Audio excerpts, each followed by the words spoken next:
radiographer. The first question is, which of the following techniques is most useful for assessing cerebral perfusion in acute stroke patients? First option is digital subtraction angiography. Second is diffusion weighted MRI. Third option is fluoroscopy. And fourth option is single photon emission computed tomography. So for assessing the cerebral perfusion in acute stroke patients, for these stroke patients we will go with the diffusion weighted imaging. Diffusion weighted imaging is a gold standard for stroke patients. We will move to the second question. Second question is,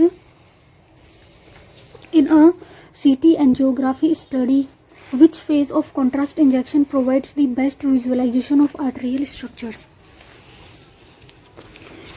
Pre-contrast phase, arterial phase, venous phase, and the fourth option is delayed phase.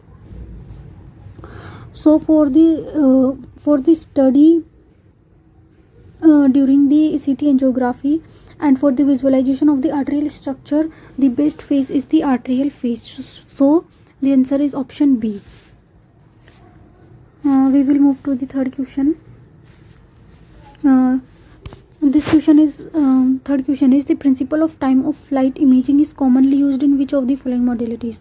The time of flight principle is used in the MR angiography for the study of the blood vessels. This time of flight concept is used in the MRI for the study of the blood vessels, and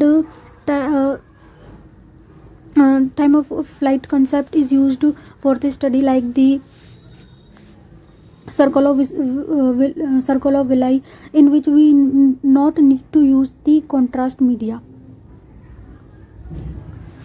We will move to the fourth question. The fourth question is, which of the following imaging techniques is best suited for detecting occult fractures in scaphoid bone? occult fracture के लिए हम कौन सा technique का use करेंगे? First option is conventional X-ray, second bone scintigraphy, third CT scan, fourth MRI. So the answer of this question is MRI.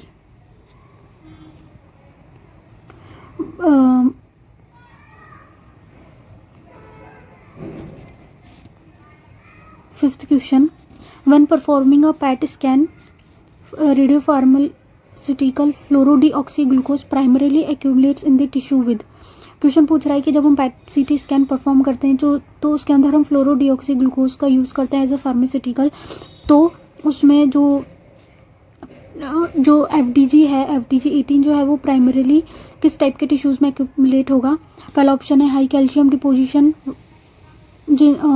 Second है increase metabolic activity, third high water content, fourth low vascularity.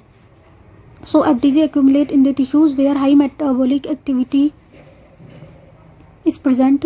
So the answer is option B. PET CT. What is PET CT? PET is positron emission tomography, and when PET is combined with the CT, it is called the PET CT. PET provides us the functional activity and CT provides us the anatomical details. So the answer of this question is B. We will move to the sixth question. Which of the following contrast agent in MRI for hepatobiliary imaging? Hepatobiliary imaging अगर MRI की hepatobiliary imaging अगर हम कर रहे हैं MRI का use करके, तो उसके लिए हम कौन सा कॉन्ट्रास्ट एजेंट यूज़ करते हैं? MRI के अंदर mainly gadolinium contrast agent use किया जाता है.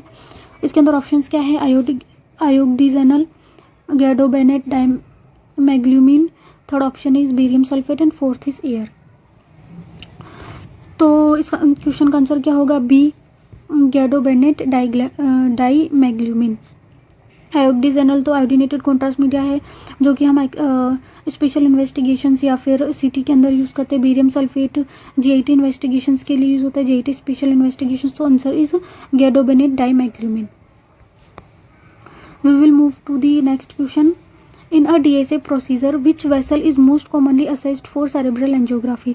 Cerebral angiography जब हम करते हैं DSA प्रोसीजर का यूज़ करके, तो उसमें हम कौन सी वेसल्स को कॉमनली असेस किया जाता है?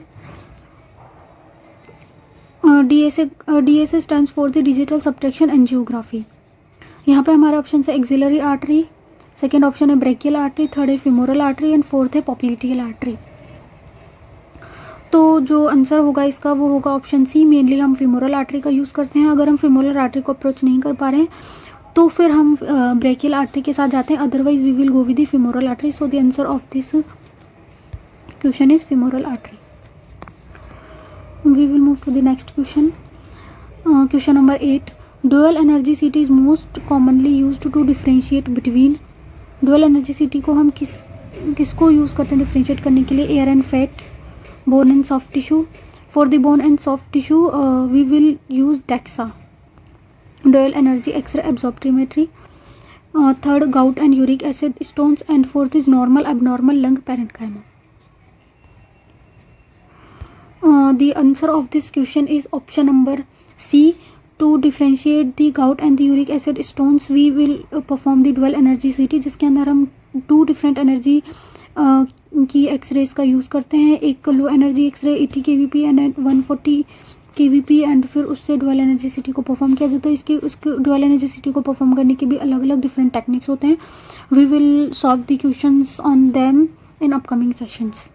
So the answer of question number 8 is answer C. Question number 9. The term K-age absorption is relevant to which type of special imaging technique? K-age absorption किसके लिए होगा? MRI spectroscopy, second option mammography, third PET scan, fourth ultrasound elastography. Ultrasound के अंदर तो elements का कोई use नहीं होता, तो K-age absorption इसके अंदर तो बिल्कुल नहीं होगा। इस क्वेश्चन का आंसर होगा मैमोग्राफी। केज एब्जॉर्प्शन जो है वो मेनली मैमोग्राफी से रिलेटेड टर्म है। The next question is which MRI sequence is best for detecting early haemorrhage.